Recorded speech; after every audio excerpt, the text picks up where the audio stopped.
Alright, let's start with a question that's gonna hit you like a punch to the gut. What does it take for a government to shove a tube down someone's nose so violently it tears their sinuses, all while calling it medical care? Meet Gabar Choli, a Kurdish filmmaker, activist, and man who lived this nightmare inside an ICE detention center under Trump's regime. And no, this isn't a dystopian movie. This is 2025 America. Let me unpack why this story isn't just about one man's suffering, it's a window into a system designed to break people, and why the phrase "never again" has become a sick joke. First off, let's address the elephant in the room: force feeding. The US government wants us to believe this is about saving lives. But when you listen to Choli describe guards pinning him down 150 times over 8 months, while shoving tubes up his nose until he tasted blood. That's not healthcare. That's theater. A grotesque performance of care that's been condemned as torture by the UN, the World Medical Association, and basically every ethical code since the Nuremberg trials. So why is ICE still doing it? Here's where it gets juicy. Trump's immigration policy isn't about border security, it's about spectacle. It's about making suffering so public, so brutal, that it deters others from even trying to seek asylum. Think about that. The goal isn't efficiency.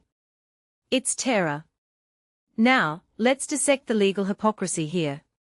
ICE claims they respect the right to refuse medical treatment, but then drag people to court to override their autonomy. Choli wasn't some delusional guy, he was protesting conditions. But the system treated him like a suicidal case, while using his lucidity to justify force feeding. Wait, hold up, if he's of sound mind to be force-fed, doesn't that mean he's also of sound mind to reject it? That's the ultimate Kafka trap. Courts rubber-stamped these procedures without even hearing from him. No lawyer. No due process. Just a judge signing off on what amounts to state-sanctioned violence. And let's not forget, this isn't some rogue facility. We are talking about a private prison company, Acima Global Services, profiting from this cruelty. Follow the money, folks. But here's the twist that made me pause. Choli's own reflection that Trump is just one person. He's not blaming the former president, he's indicting the entire machinery of indifference. Because here's the thing, force-feeding didn't start with Trump. Obama authorized it. Bush did too. This is bipartisan brutality dressed up in different rhetoric. The difference? Trump's team weaponized it openly, turning detention centers into battlegrounds for his America First theater.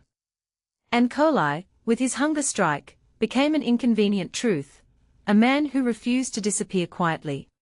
His protest wasn't about martyrdom, it was about demanding dignity in a system that sees detainees as pawns in a political chess game. Let's zoom out. Why does this matter beyond Choli's individual trauma?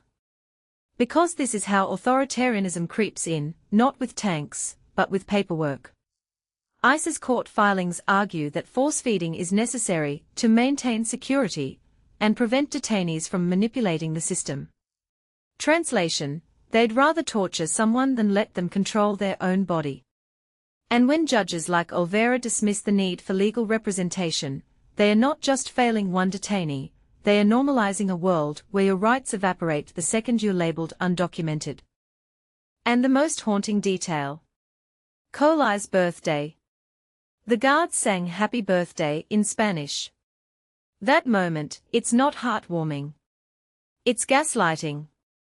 Imagine being tortured twice daily, then serenaded like you're at a party. It's a reminder that cruelty doesn't always wear a snarling face.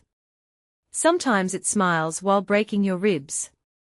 Which brings me to my final thought: how many more Cholis are out there, their stories buried in sealed court records? Because here's the kicker, this article only exists because he made it out. What happens to the ones who don't? Drop a comment if you're as furious as I am. Smash subscribe if you want more deep dives into the systems we pretend don't exist. And next time you hear someone say, just follow the rules about immigration, remember Gabar Choli, a man who paid for his principles with his kidneys, his jaw, and his sanity. The real question isn't how this happened.